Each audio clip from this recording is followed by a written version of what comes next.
I'm always up for these type of talks because I think it's so important to bring the message out on sibling estrangement and on scapegoating and Yeah. the black sheep and such. And it's great that you're on board with this because I really think there's been a cultural shift in the last 3 years or so, Hmm. especially. 3 years ago, you could have asked somebody, what's estrangement? And people would say, I don't know, right? Whereas nowadays, people are fairly aware what that is, essentially. Hmm. And I think that I was part of that cultural shift in the conversation to be had about this subject, Hmm. especially because there's so few resources, especially on sibling estrangement in particular. Right.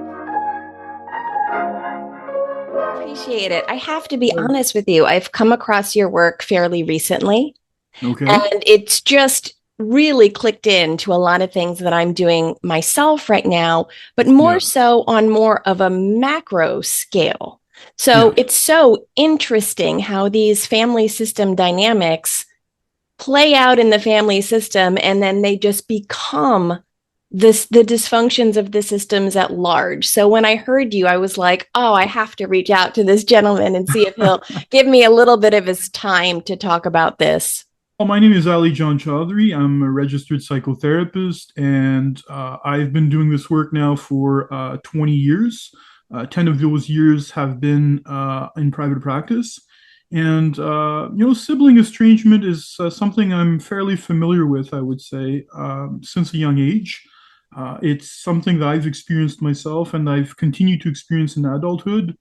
And a lot of my own experiences left me distraught, left me wondering why I was being treated the way I was being treated. And it was difficult for me because this was a type of torment that I wasn't able to get past or to talk really with other people about because people didn't really know what this was, Mhm. right? And eventually, I came to understand that I was the black sheep and scapegoat in my own family. And essentially, I could have taken it in many different ways, but I was disappointed in having to experience that. Of course, I did take it with some humor because I thought it was very ridiculous to experience that. But nonetheless, it was still at times it would strike home and it would be painful in some ways for me to realize that there was a difference in treatment between my sister and I, Mhm. right? And my sister was the golden child in the family, and I was not. And often I would be blamed for different things and such. And while growing into adulthood, that continued to happen. And I do speak about that on my blog, siblingestrangement.com, about this experience and how that led me to do what I do. And of course, well, that's exactly what happened. Is eventually I outgrew this. I was able to transcend this label, and I was able to essentially start to build myself, and define myself according to who I am and who I believed myself to be.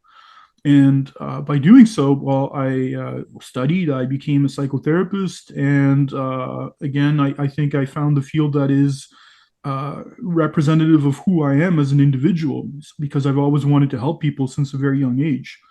So I decided to create these resources because I said to myself, there must be other people out there that are going through this, right? And I did find out effectively there were. Statistics vary, of course, according to who, but it's believed that 1 out of 4 people actually don't have a healthy relationship with their brother or sister. So they have a strained relationship or worse. So that means that chances are we know people in our own entourage and environment that are going through this, right? If you just dig a little bit deeper, ask the right questions, you get to find out that this is happening with a lot of people. So I decided I would be creating the resources that I thought I would need as well, that perhaps other people would need, when I was doing not so well with this, especially in struggling with this.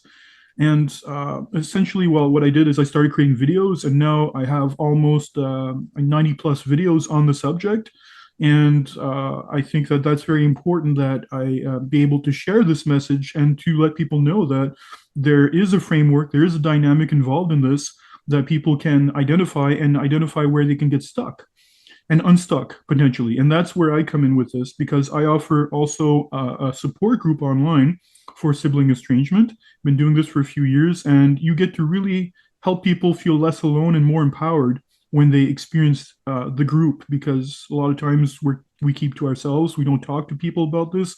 There may be an element of shame associated to this. And I've also created some workshops on this subject as well with people that want to go deeper. I'm doing one on rumination this fall, which will start on September 10th. And that's going to be, of course, developing a very cutting edge tool to help to reduce or eliminate rumination altogether. I'm also doing something else that will involve navigating the stages of grief with sibling estrangement, because it's very important that we identify this as being a type of grief also that people go through. And I really, I've been able to create a roadmap with this, and I really want to help people to see where they situate themselves on this roadmap. So those are the type of resources that I have, also that I've created. And of course, well, being a psychotherapist, if people want to dive deep or deeper, they can, of course, come and see me, and we can have individual sessions and see how far people want to go. One thing I want to mention about what you do when I came across your videos myself, and then I went onto your website, is I noticed the first thing I saw in the about section was a transparent story about your own experience.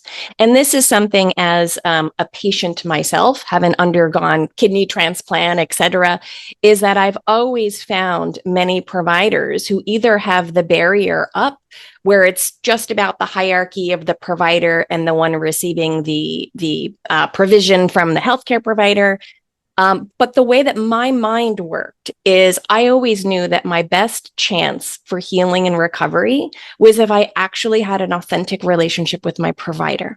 And the fact that you have this really unique dual experience of having the experiential wisdom coupled with the knowledge, to me, are the healers of the present and future, is the person who actually has a lived experience and has the courage to publicly, in your position, say, this is what I went through and this is what I did about it. It's almost like a reverse engineering of choosing something, getting the wisdom through education, and then maybe figuring out how that subject matter actually relates to yourself.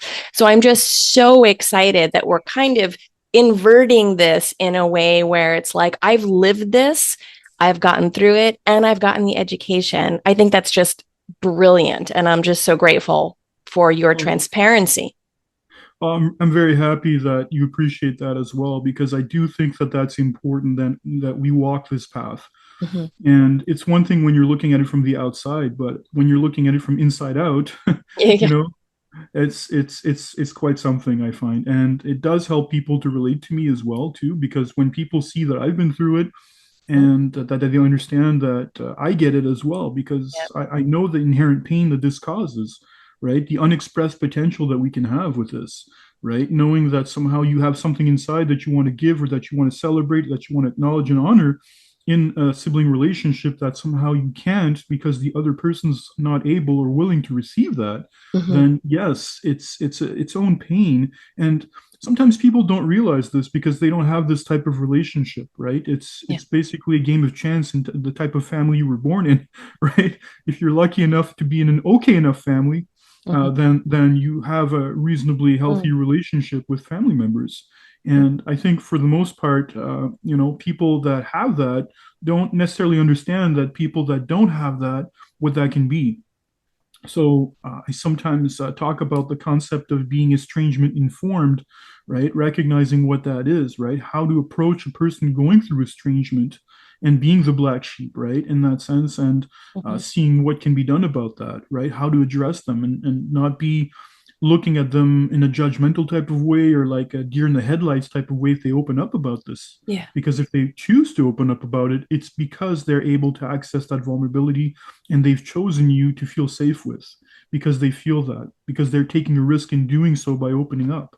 So really what it is I think it's important to be able to bring this out and to help people to educate themselves about this subject as well. So that way, even though you might not be necessarily going through this, you probably know somebody that's been going through this. And the way in which you approach them is not to tell them, oh, family first, and blood is thicker than water. In fact, if you look at that saying means the exact opposite.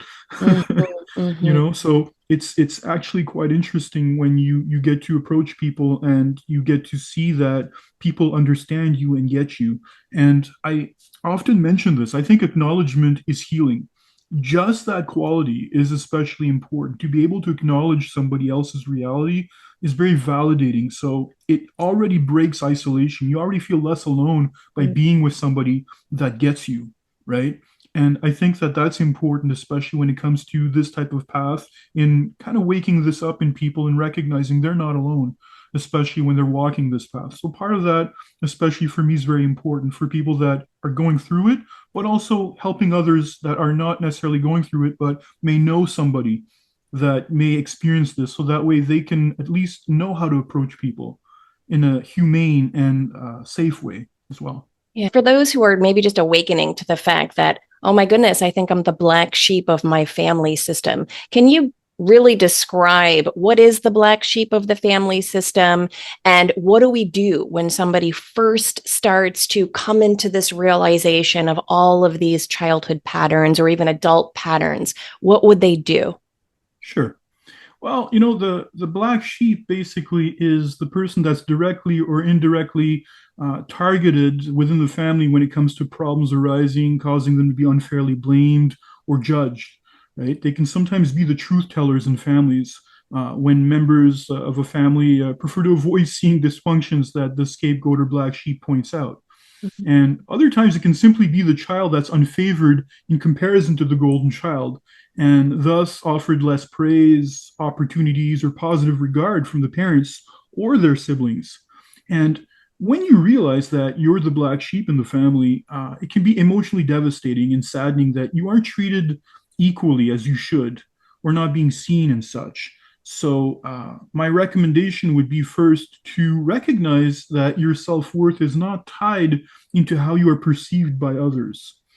Now, that's the challenge sometimes because when you're in a family and you're growing up, you're like a blank page, right? So you're taking it all in, and you may not necessarily know that, but it's very important to realize that a lot of different elements constitute our identities, and though some of that may come from families and siblings and such, it doesn't mean that their vision of how they see us is factual. So, as an adult growing up, of course, establishing boundaries can be especially important as a means in making sure that you don't fall prey to being scapegoated. And this can mean sometimes limiting contact with family members or choosing to go no contact as a means of self protection if you've been through the cycle enough times to see that you were left diminished, tired, or overwhelmed. Mhm. So, being labeled as the black sheep can also be painful to one's self-esteem. It's really important that people dispute that narrative and start believing in themselves. And so that way you can free yourself of this. And in our support group, we sometimes work with some empowering statements that Mhm. help to uplift us, because I think that slogans can really be helpful when we hear them at opportune times. And one of those statements is, "You are so much more than what your sibling thinks of you." Mhm. So for me, that's really, really important to highlight and acknowledge a person's identity beyond the preconceived roles that they are somehow expected to wear within a family. Mhm. When I first started to come into this realization, Ali John, what happened was it was almost like the energy was so big and so high and so present that it took me, it was almost like there was an aggression, like like all of this stuff that had been maybe unconsciously suppressed needed an outlet. And all of a sudden it was this kind of little bit of a war of me standing up for myself, maybe for the first time ever. And the Yeah. dysfunction of that reflection from the family system back was not very pleasant. In fact, Mm.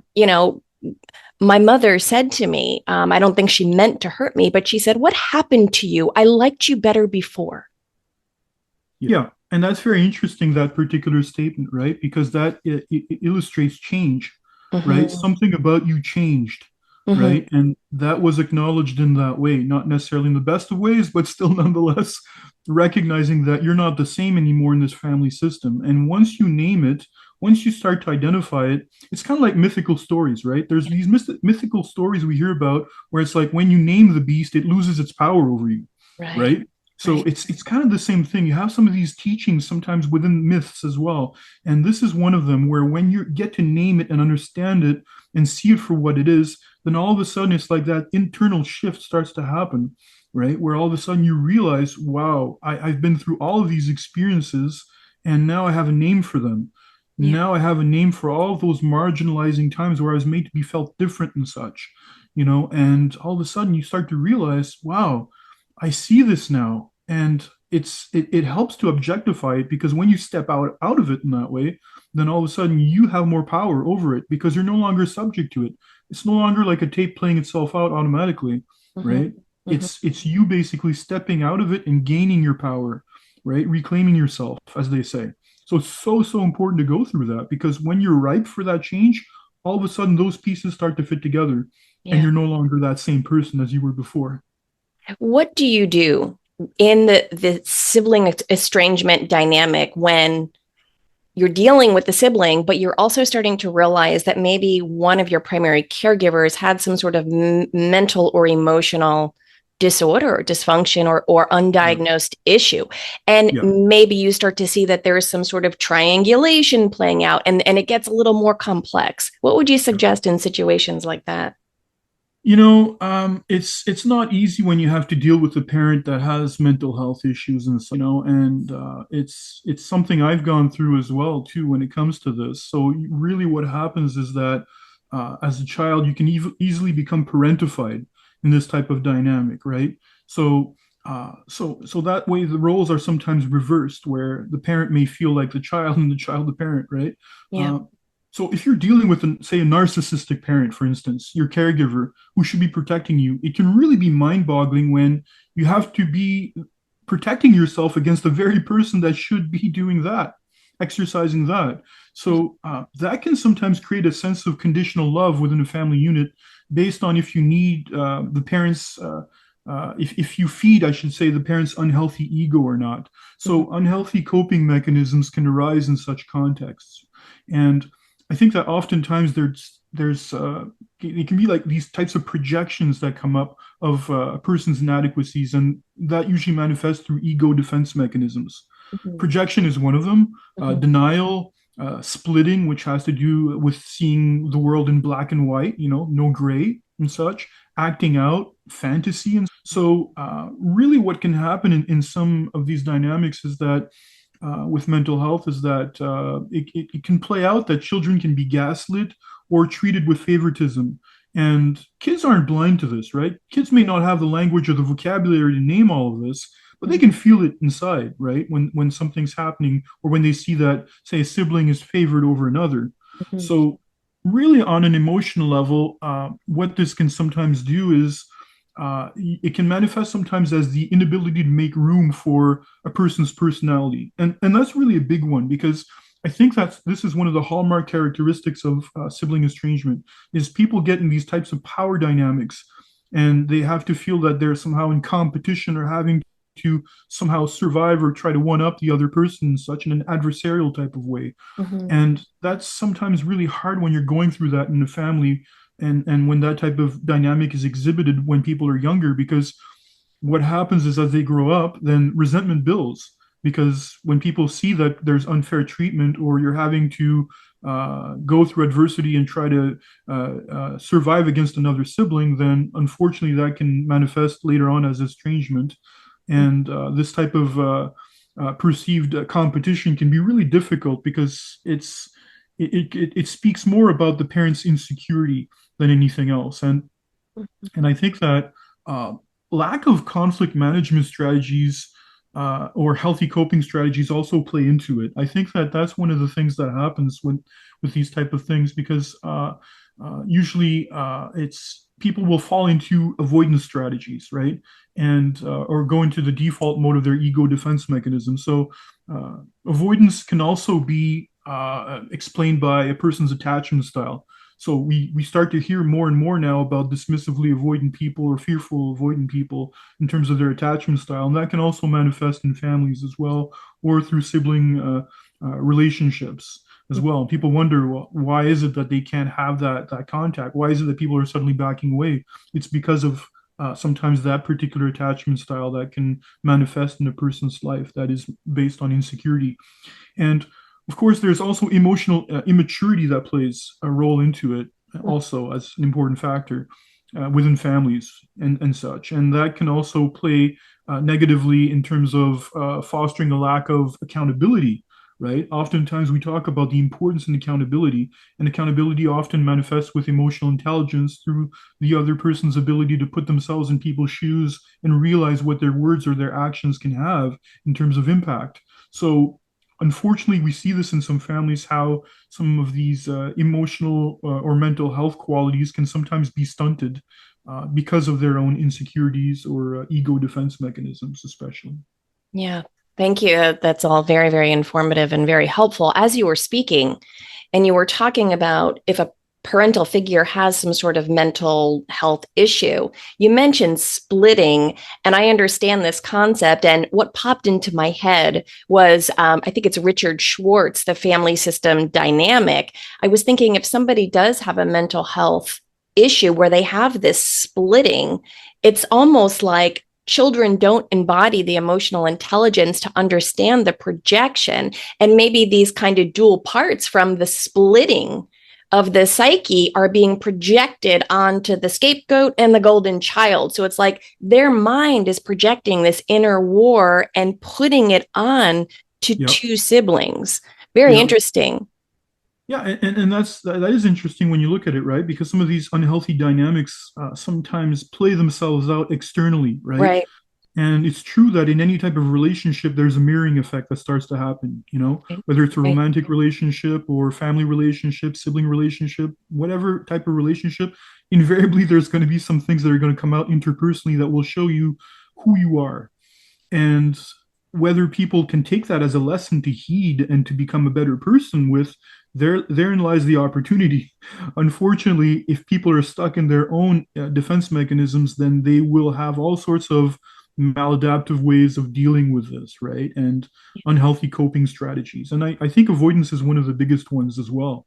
I often speak with people that tell me in their own families that nothing gets discussed. There's like these explosions that happen where people's shortcomings are pointed out and such, and there's this airing of grievances, and it doesn't really go anywhere. And that's the thing that happens. It just cycles into itself. And that's when you know that people are stuck in their own defense mechanisms, right? And there really needs to be the ability to make room for another person's personality again, because a lot of times it's just not happening.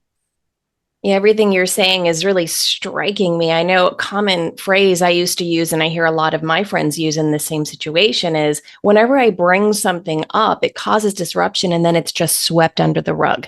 And I think that that sweeping under the rug is the same phenomenon you're talking about, where it just keeps recycling itself. And there's just this repetitive pattern of not truly being able maybe to cope or deal with what's being presented to them. The Mm-hmm. other thing you had mentioned is the black sheep, which we know tends to be the truth teller. It tends to be the person who gets in trouble if the truth is spoken. And when you start to awaken to the dynamic, there tends to be, I know I wanted to drop a lot of truth bombs and it wasn't received very well. But at this time in history, it's so profound because this dynamic, I think, is the same thing playing out on the macro scale as well. It's funny.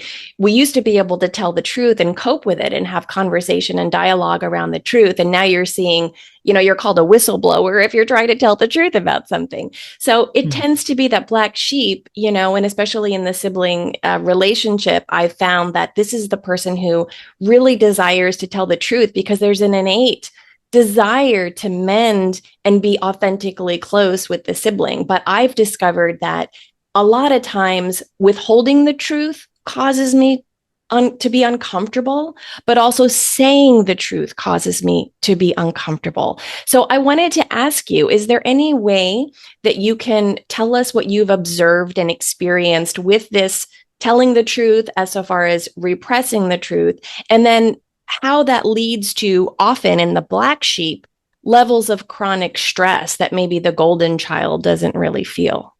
Sure. Well, I think that that's really, really important to realize what happens over time with this, because I think that it's true what you say, right? In the sense that when you suppress some fundamental truths, then yes, there's that bottling up effect that can sometimes have and manifest as stress, especially if you're trying to survive within an unhealthy family setting, right? Yeah. And like you said, you're kind of damned if you do, damned if you don't, right? For speaking something that people don't want to see, like a blind spot and such, you know. And oftentimes, this is what happens with the black sheep is they notice these type of things. I can't even count the number of times I tried convincing my parents that there were certain things that my sister would do. And I would often just get a blank stare. There would be nothing that would be discussed about that, Mhm. or no acknowledgement with respect to the dynamic that was happening with us. And oftentimes it was put on me often to have to somehow fix it. And I was asked, well, why don't you do something and try to fix this? Well, it's a two-way street. It doesn't just it shouldn't just be my responsibility, but that's where it would sometimes falter, is that's where the dynamic would get stuck. So that's part of my own personal experience in terms of what I had to free myself from. But you Mhm. can imagine with a number of different families where they experience this, how stressful that can be. And I really think it's interesting because there's a scientific article called Stressed Out Memories in Scientific American by Robert M. Sapolsky. This was published in 2004, and it talks about how chronic stress can affect systems involving memories, right? And he talks about glucocorticoids and how they can activate stress pathways in the brain, which can create harmful feedback loops and such. But more specifically on a physical level, repeated stress can compromise the immune system and create cardiovascular problems, can bring out structural brain changes, such as the brain's regulator system suddenly being silenced, right? And having the brain's alarm system suddenly amped up. So that's the type of feedback loop that people can sometimes have, if you will, with chronic stress. Yeah. And that can happen in some families, I believe, because I think that especially these types of situations can take a toll on people's health. Yeah. On a mental health level, there's of course loneliness that's associated with estrangement, and if that's left unchecked, then that can foster lowered self-esteem, a higher destructive criticism of oneself, right, and which can in turn affect a person's choices in life. Right? Oh, I don't think I can do that, or I don't believe in myself enough that I can get there. So it can really cause a person to shut down and internalize the criticizer's voice, be it a parent or a sibling. Mhm. And that can impair a person's sense of safety and security, as we were saying earlier, right? Causing them to live in perpetual activation, right? And type of activation state that can leave them feeling at odds with the need for belonging and being authentic with oneself. And it's Gabor Mate that speaks of this, especially, right? This conflict that people sometimes have Yeah. in needing to belong versus being authentic. And the solution that people come up with, not always necessarily healthy solutions, they can invariably self erase or self abandon themselves to adapt by becoming a people pleaser, just to gain that sense of belonging and having at least some form of peace within a family. And in adulthood, I sometimes have to work with people that have developed this, because I call this the chameleon effect with people, right? And they tend to become what they think the other person wants them to be instead of actually building their own identity. So this is I think one of the dangers with sibling estrangement or being the black sheep, is that people can fall prey to this by thinking that people pleasing, though there are rewards in doing that, will somehow allow them to flourish. And it's just not the case, because they're self erasing and self abandoning at their own expense. Yeah, I called myself a recovering people pleaser. And to be quite frank with you, no doctor has told me this, but I've done enough self study to realize that my autoimmune condition in my late teens that led to massive physical problems is all rooted in this. And Mm, I have the awareness now, and I'm very, very, very grateful to be able to construct my reality in a more healthy way. But you just wonderful. don't know what you don't know, especially when you're younger. It's very hard. These are complex topics to be able to assimilate, not just understand, but then live. So I'm so grateful I have the information now. And a running narrative you often see now is we got to move out of victim mentality. And I think that that can be very dangerous, but there's also some truth to it. And I just wondered if you could talk about that for a second. Yeah, well, the victim mentality, I think especially, it's really important to be mindful of that, right? Because it's true though that if we're not careful, we can basically shut down and simply fall prey to the idea that life is against us, right? Mm-hmm. And as I said earlier, right, there's the idea of when you have a reduced self-esteem and such, then you're going to be thinking that life is happening to you and that you're not contributing to life as much, right? So there's people sometimes that I look at that tend to almost be like waiting for something right on the corner, right? If they're having a positive feeling or a positive experience, well, what's waiting for me right by the corner there, right? It's like they think that positive experiences are temporary and that they can't be had. So there's that questioning that comes up invariably in thinking that there's something wrong because they've been amped up for so long that that became their new normal, right? So it does take time to release that in your nervous system and to learn that actually calmness is actually good, right? So I think that in some ways, yes, there's people that will victimize themselves because they've internalized that criticism sufficiently that they don't believe in themselves as much. And there's truth to the idea that any type of self-defeating pattern needs to be freed, right? We need to free ourselves from this because ultimately, if we get stuck, then we're not growing anymore. We're not in a growth mindset. And we see this sometimes with some people that will blame others for their problems, right? And when you think about it, sexism and racism is largely about that. It's other people that have a problem, right? Right. Not us. Mm-hmm. So Mm-hmm. you hear this type of dialogue where people will go into an avoidance in looking inwards, right? So if you want to break the cycle of victimhood, it's true that looking inwards is very important, right? And that's really something that is key to be able. And and I think also that there's really some important aspects to this, right? And I think that really working on rumination also can be very important when it comes to that, right? Learning to recognize your patterns is very important to release yourself from victimhood, right? Getting an overall sense of personalization and recognizing when you tend to overtake things, right? When you tend to be overly responsible. That's what I call personalization, right? In sibling estrangement, right? Or being the black sheep is when you take it on and think that there's somehow something wrong with you. And unfortunately, in some cases, a lot of things that perpetuate victimhood are negative core beliefs, right? And some of them that tend to come out a lot is feeling as though you're not important, right? I'm unimportant. I'm not good enough, or I'm not in control of a situation.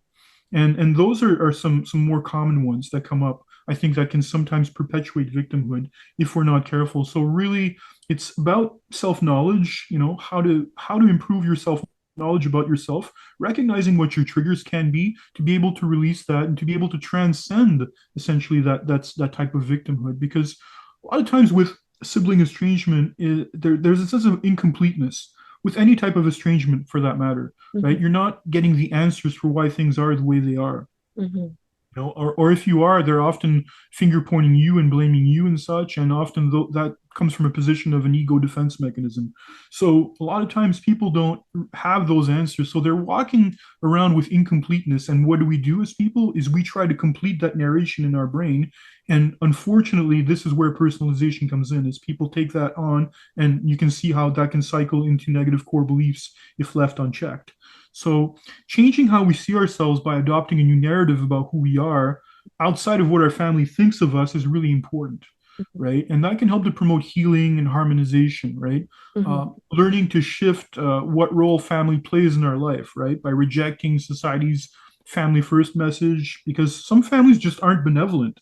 And I Mm-hmm. think that's important, right? A lot of times in say mental health or social services, people believe in the benevolence of families, and that's all well and good when the family is benevolent, but when it's not, then you have a different set of rules you have to live by to protect yourself. Mm-hmm. And that's really what's important. And I think also that one of the hallmarks that comes up with estrangement issues and being the black sheep is a feeling of shame or guilt, right? And really coming back to the idea that we didn't do anything wrong and that there are many people out there going through our experience is really, really important because that helps to normalize the fact that we're not alone, that this type of thing happens in people's lives. And Mhm. that can sometimes create that victimhood when we feel alone, that we feel we're the only ones going through it. And the risk is blaming ourselves, or again, as we said, taking on responsibility. So really recognizing in as much as you can how it is that you may have been criticized, and working on giving yourself praise and self-compassion is largely what I do, especially in my work, Mhm. right? To be able to help people to transcend that label and also to nurture themselves. If they've never had a nurturing parent, how do you give yourself that sense of nurturing for yourself? So, so important to be able to experience that. And as we said before, learning to accept that partial contact or no contact can be a means to ensure boundaries are respected. I invite people to sometimes experiment with both of them to see what fits best for them, Mhm. especially if full contact doesn't work. If you've been through enough experiences in your family where you felt that victimhood, you felt less than, right? And Mhm. it's left you with a sour taste in your mouth, then you got to ask yourself what you can be doing different, right? And some people, they still can have contact with their family. Some people, they even tell me like at the 90-minute mark, it starts to go haywire, Yeah. Right. Right. right? Yep. So zero to 90, it's fine. It's Yep. okay. It starts on the surface level. And then as soon as it starts to get deeper, this is where the issues start to arise. So Right. sooner or later, this happens in some families. Some people know to step back when that happens. Some people can do a bit of that dancing act to be able to release themselves from that. Mhm. So you'll notice in what we're saying here that a lot of this has to do with cultivating safety, Mhm. right? And safety can be on an emotional level, a physical level, of course, a mental level, a social level, and even a spiritual level, Mhm. right? Because the concept of forgiveness oftentimes is thrown out, right? Yeah. Oh, well, you should forgive and forget, right? And Yeah. the problem with that is that if people keep perpetuating the same unhealthy, toxic behaviors, Right. then forgetting is not the best thing because it negates essentially what's happened, right? Right. Right. That's a Mm-hmm. very tricky dynamic, but in regards to working on healing and moving forward from this as an Yeah. adult, I do find a lot of people who get very stuck in they don't want anything to do with a forgiveness mentality or just a realizing of the situation and then kind of pulling themselves back. Yeah. But they remain stuck because there's so much aggression and just frustration inside. So it almost Mhm. seems to me what's worked for me, which has not been easy, Yeah. has been holding this multi perspective awareness around it and saying, in a way, on a higher level, I forgive their ability to not see what's going on, but that doesn't mean that here and now I don't create boundaries and I'm not mindful that also this was an abuse that happened to me and there's practical tangible things that I've had to deal with because of it. So from your point of view, what have you observed and what are some practical or even non-conventional things that you guys work on and that you suggest for people to really wrap their head around this and to be able to move on with that Mhm. healthier self-identity and to maybe get back into purpose and back into the world? Sure. Like some of this we've touched upon, right, in our conversation and such, but I think that nurturing yourself is very important. And what you just described in your own personal experience is very profound, right? Because, like you said, sending forgiveness to what you didn't have is you grieving the relationship you never had. Mm, When I talk about this, sometimes it's about grieving the sibling relationship we never had because it's not because you haven't been through something that you can't perceive that you didn't have something in that sense, that you can still have the perception that by hearing other people, you know about it anyways. You know that there's healthy relationships out there that you weren't privy to. And when you have that and you recognize that in your consciousness, this is where you can essentially forgive yourself and give yourself more of a sense of self-nurturance in that you didn't have that relationship because they weren't able to, or they were just too stuck in their own dynamics, like you were saying in some ways. So that's a healthy way of acknowledging, like you said, what you're going through without negating that, but acknowledging that, but mm, also acknowledging their lack, right? Acknowledging their inability, right? In that sense, and not owning that because that's not yours. That's where they're stuck, right? And it's important not to take on people's stuff like that, right? And this is where you take ownership of yourself, just like you were describing. And that's wonderful because a lot of times that is what we like to do in our group and in the therapeutic process that I offer for this is the idea of ownership, right? And of course, there's the stages of grief associated to mm, acknowledging the reality of the loss, right? That's number one. That's really important to do that. right? And acknowledging the reality of the loss involves the idea of looking at it, Yeah. right? Noting it and verbalizing it and putting words to it. So, like you said, I can see you've analyzed your situation. Mm. You've been able, of course, to transcend a little bit, right? Yeah. Right. And yeah, you've transcended a lot of it in that sense because you're not labeling, you're not defining yourself by it, right? Right. Even though you've gained knowledge about it, and you've gained a lot from that situation, Mm. and you've grown and you've inspired yourself and you've channeled yourself in such a way to actually feel that you can build on your own identity. So that's really what the healing is all about when it comes to this. The healing and the harmonization in therapy involves the idea of reclaiming yourself, Mm. reclaiming your identity, right? And being able to strengthen yourself, right? How do Mm. you make this into a learning experience? And this is a great way to break victimhood off also is often to ask yourself this question, what can I learn from this? Because when you start to adopt that type of question in your analysis, then really you're ceasing to be a victim because you become a student of the experience.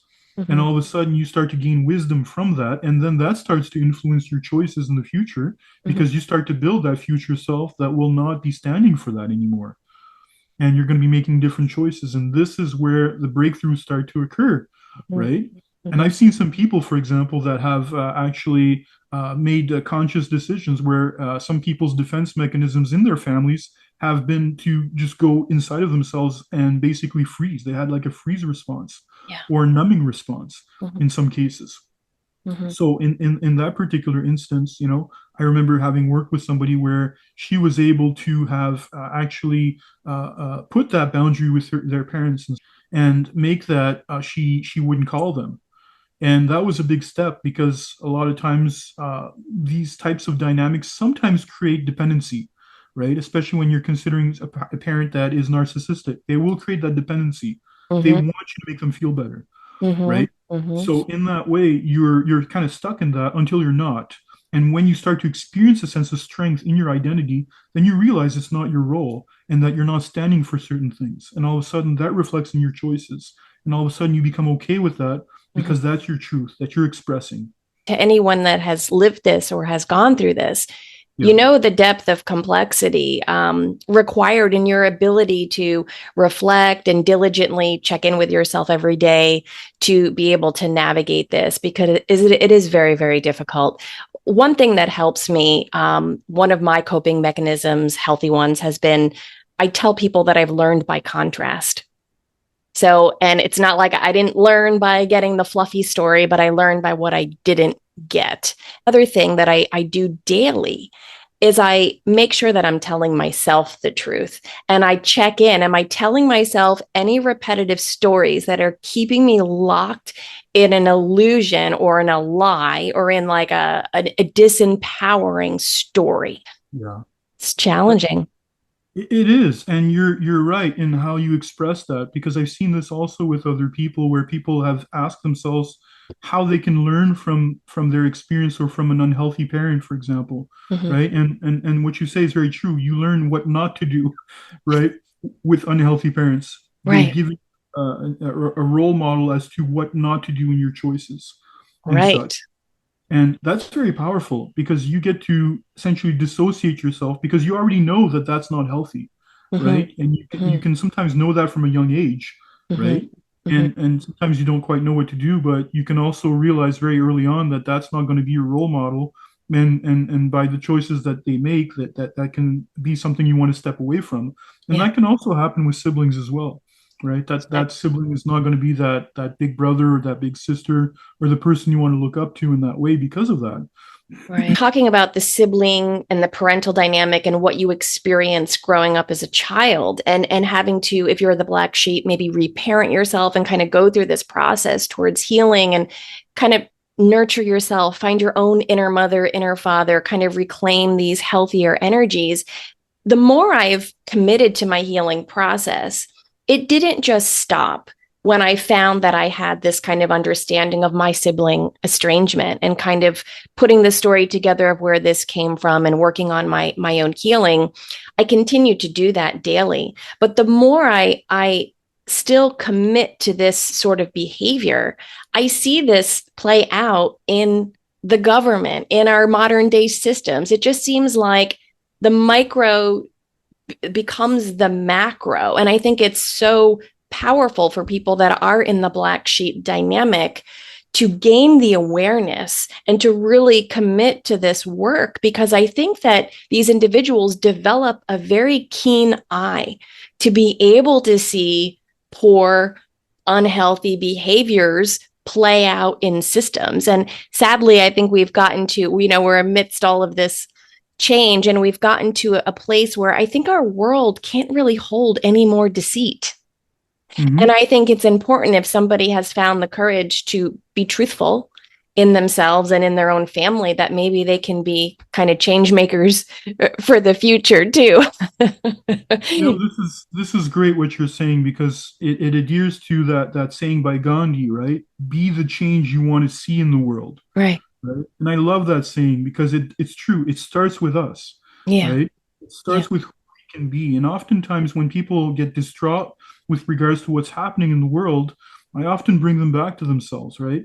I said we can get lost in that if we're not careful, right? But the influence we have is over ourselves in becoming a better person, right? In espousing these truths, right? Being that person that we know ourselves to be, right? Bettering ourselves. And a lot of times in the sibling estrangement community, I meet people that are very empathic. A lot of times we care enough about this that we somehow want to get beyond this and become better people. Yeah. So a lot of times people worry sometimes, oh, well, what if, say, my brother or my sister joins one of the groups or something, right? And I'm like, well, I don't think that's very likely because if they had even that inkling of an empathy that you have, they would be actually working on themselves to better themselves. And you're not seeing that. So in that way, it's normal that they're not going to be seeking out these types of services for themselves. They're going to be falling back to what they know. So it's very, very important that we come back to ourselves. And I see a lot of this. I see a lot of people that have gone through estrangement, especially with their siblings and with others, also being more sensitive to the relationships that they have with others in their lives. Mhm. Because the people that you choose to include in your life matter to you very much. Right. And we often talk about cultivating chosen family. And that's another strategy as well, right? If your biological family can't play that role, then you can exercise that sense of family with chosen family. And it's okay to approach somebody that you care deeply for, that maybe you have a very strong friendship with, and say, can you be that? I really appreciate that. And can I come to you when I have like these types of questions?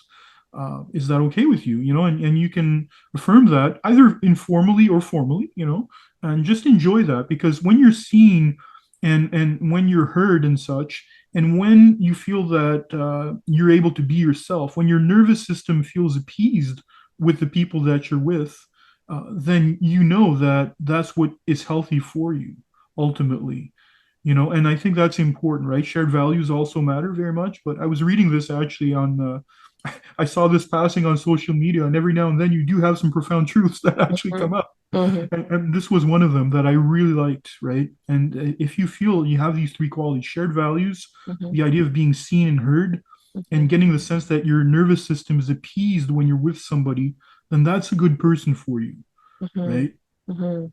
It's very important to keep cultivating those relationships with the people that matter to you in that way. And that's where healing and harmonization can come in, Mhm. especially.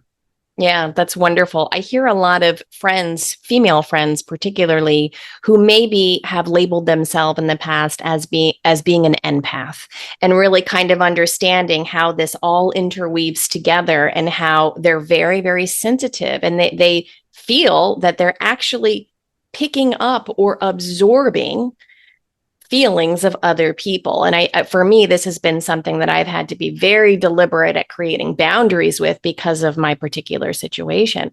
But I Mhm. do hear a lot of women, or just my friends in general, just reiterate the same things that you're talking about. And I think for you to have these groups and these resources and information for us to reclaim our truth, our strengths, our healthy identity, and to understand what healthy relationship should feel like.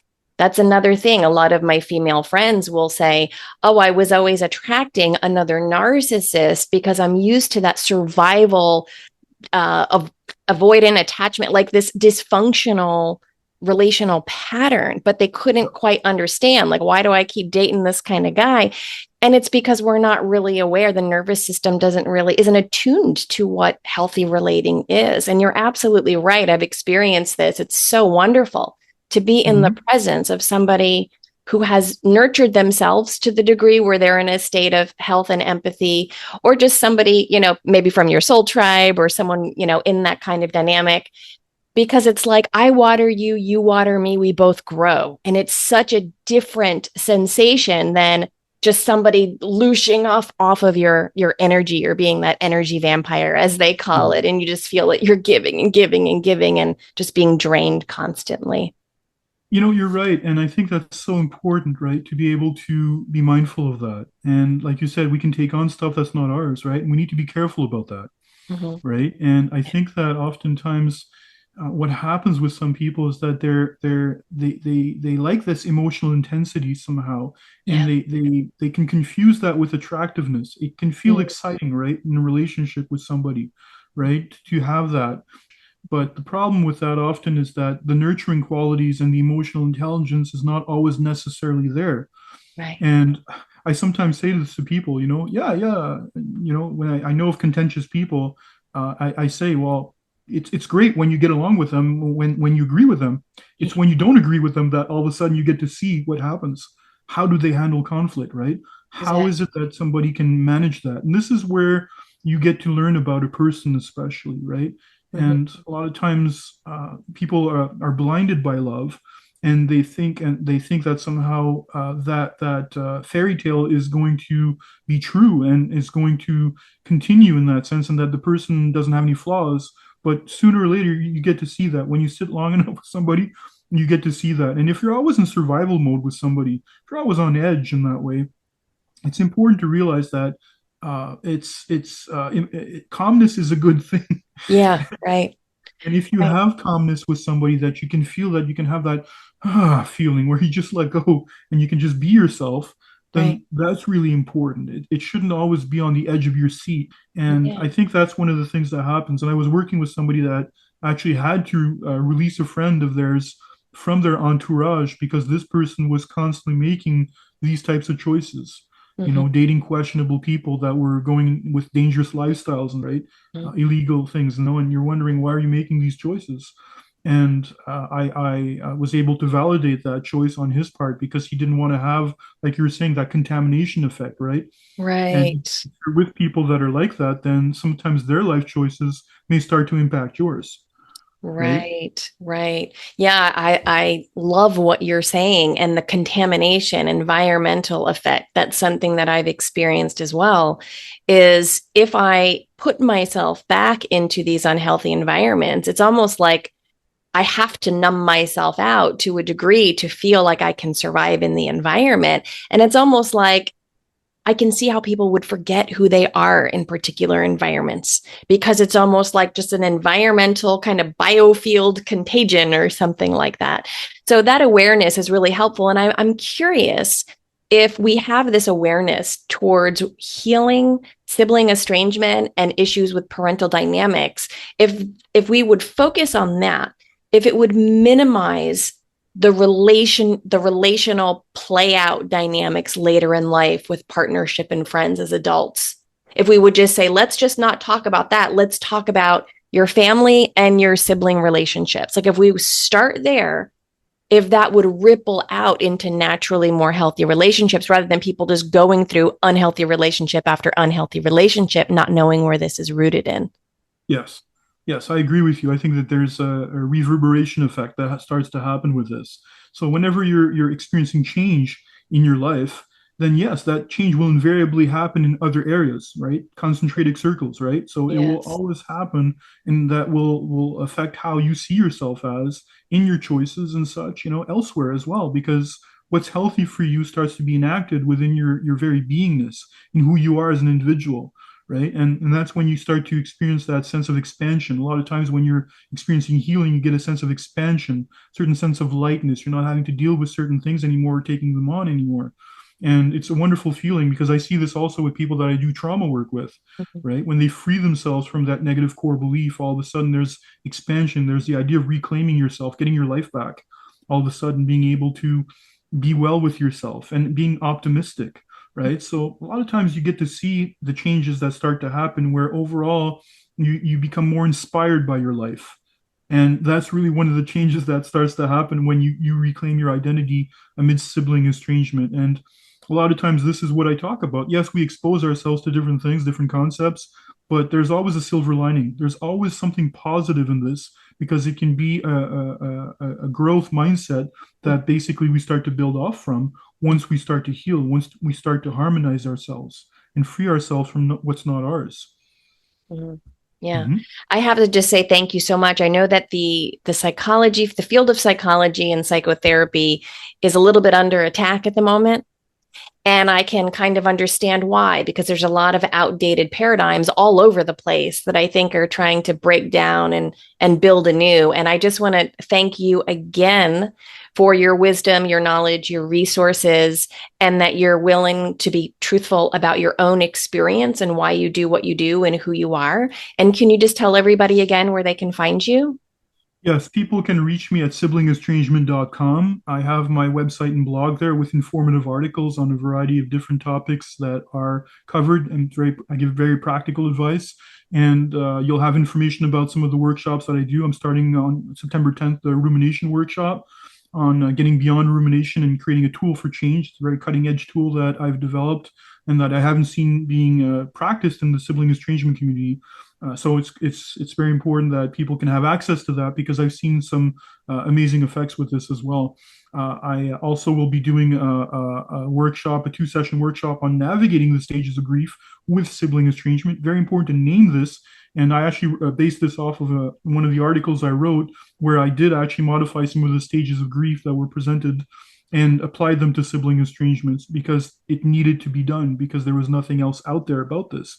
So I'm helping people to navigate this so they get to see on the roadmap where they situate themselves and what to do with each of these steps. And I again offer that I just want to say that workshop is going to be on September 24th. So if people want to get in touch with me, they can do so through my website, siblingestrangement.com. And of course, they can reach out to me on the Facebook group Sibling Estrangement Sharing, Coping, Connecting. We are 2,700 strong members. It's a private group, very helpful, where people can feel less alone by having some upliftment and some support by other like minded members as well. And my sibling estrangement support group, which is being offered again, this is twice monthly, is starting up again on September 3rd. So people can join me if they want. This is also a very important resource to be able to have some practical advice with regards to what they're going through. As a psychotherapist, I have a particular formula that I offer for this to be able to help them move forward amidst their grief and their challenges. So a lot of resources I'm very excited about that are coming up, and I do hope that people will be on board with me on this because I believe in these resources myself, and this is something that would have helped me when I was at my worst. So to have these also, I think, is very important, and for the public to know that this is available, and all they need to do is just reach out to me, and I can certainly include them with regards to information and joining if that speaks to them especially.